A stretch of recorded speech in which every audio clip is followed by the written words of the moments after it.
Hello, welcome everyone to the AAFT 24x7. Today we have a very special guest with us, Sarmishtha Sharma ma'am, who is a senior journalist and a documenter also. Ma'am, can we start? Yeah, sure. Ma'am, you have had an incredible 20-year journey in the media industry, working with the top organizations. What inspired you to pursue journalism, and how did your early experience shape your career? Let me correct you first, because my experience is of 25 years. I started working in 1999. I'm really sorry for that. No, that's okay. That's okay. It happens.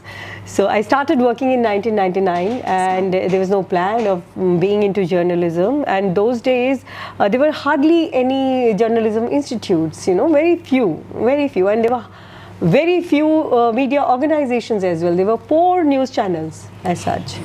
So I learned on the job everything from writing to editing to creating stories and creating news bulletins. Everything I learned on the job. So it has been a wonderful journey. This profession is challenging in the sense you've got to be passionate. You have to have passion for this profession. If you're just looking for a job, then you're not meant for it. So you have to be passionate about your work. You have to be passionate about your stories. And this is a very rewarding profession if you are passionate about it. Okay. So, ma'am, with your vast experience, what do you think are the biggest challenges media industries are facing today? Biggest challenges that we are facing is first is trust deficit. See, with the advent of technology and digital media, IT technology and all this, AI now coming in, there are a lot of, earlier we had these mainstream media outlets and organizations. We had newspapers, we had television channels. So there used to be guidelines. They were proper, check and balance while doing our reporting. Now, because of YouTube and many other platforms, there's so many people who can provide information. And what is news? News is information. So now when you have so many information providers, the challenge is who to look at and what is the most authentic news source. Yes. So that is the biggest challenge. And you have to compete with that, because you want to be there and seen and reach out to maximum people. And how do you do that while maintaining that authenticity and the speed? So that's the biggest challenge. Okay. Ma'am, you have directed several documentaries on diverse topics, from politics to folk traditions. What draws you to documentary filmmaking, and how do you choose the subjects you want to explore? See, politics, when you are into journalism, politics, and especially when you're Delhi based, so politics comes automatically most of the times. So, and of course I had interest in politics, because being a citizen, an aware citizen, and who want to participate in what the decision making process of our country, I should be knowing what politics is, and I should be part of it. So that gets my interest into politics, and of course then work, and as you grow in your profession, political news definitely comes to you. So that's another part. But there are 2 other subjects that are my favorite. One is art and culture, and the other one is environment.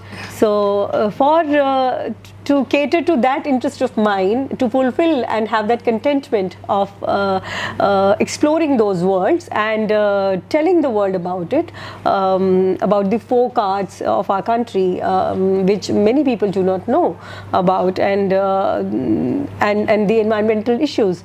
So for that, I think news bulletin stories, a 2-minute story or a 1.5-minute story or a 3-minute story at max is not sufficient. When you want to tell about a folk art, say folk music, a music piece will take at least, you have to listen to at least 30-35 seconds to at least get the sense of it. So that's why I got into documentary filmmaking. Ma'am, how many documentaries have you done? Well, I have to count over these years. I think I have done about somewhere like Between 12 to 15 documentaries. It's a big number. Which one is your favorite? The ones I have made on music. Music. Okay.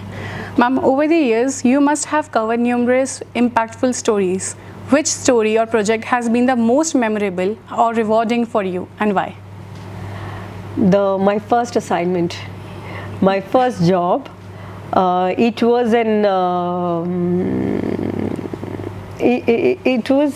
that's how I was a student, and I was engaged as a like you young people who are into college, and in the summer jobs you get into sometimes. Yes, like you take up summer jobs. So that's how I got into journalism. I was asked by one of my teachers, what are you doing in your vacations? I said, I'm not doing anything.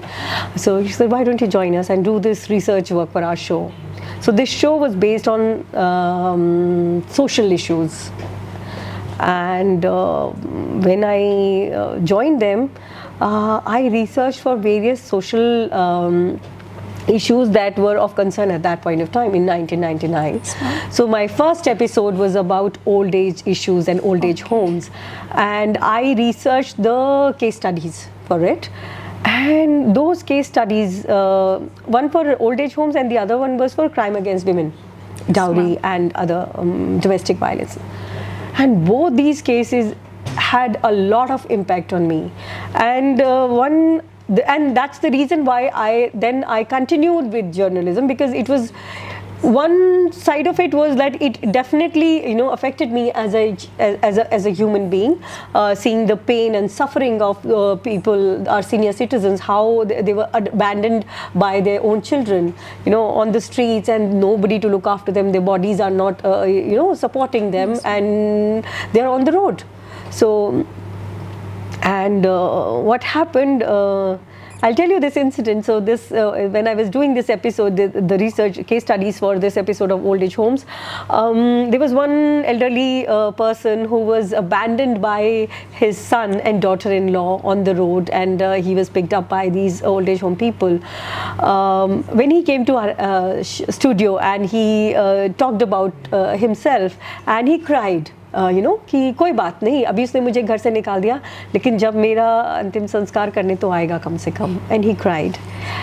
And after that episode, my boss, he was very happy that I could bring out those stories. He appreciated me, and others who watched they appreciated. And the best part, this appreciation wasn't much thing to actually motivate me to continue further. The best part was his son came and took him back to his house. So that is what motivated me. And such a nice story, ma'am. Ma'am, how do you think technology, especially social media and AI, is reshaping journalism? In a very big way. See, social media has democratized a news world. Yes, it is no longer something which only media houses can control. Everybody can provide information through social media. So like there are so many surveys which have been done that about 79% of people, they get their news through mobile phones. 71% of them, they get it through internet, online mediums. So it's a very big source. But again, the problem comes is authenticity, its correctness, and how much thought has gone into providing that information. Because it is a very responsible profession. What you are feeding the people with can have different repercussions. So you have to be responsible, but not everyone knows about all those issues and the ethics of journalism. So it is a challenge, no doubt. Ma'am, you are attending the 13th Global Journalism Festival at AAFT Noida.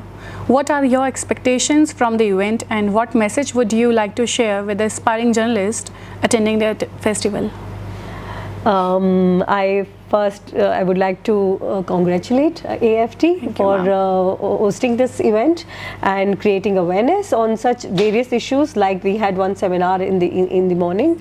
I'm sure the students here, while they are gaining the expertise on the various techniques and methods of journalism, they are also gaining knowledge from such learned people who came here and shared their views. So this is going to shape their the career. Yes, definitely. And their thought process. Yes, ma'am. How you can be a responsible journalist. So that's a very important thing, because you people, you journalists, you are going to see, as journalism is the fourth pillar of democracy. Yes, you people are future. You're our future. You are going to shape our democracy later on. So I'm very happy, and I must commend AFT for hosting such events. Thank you so much, ma'am. For more such videos, keep watching AFT 24/7.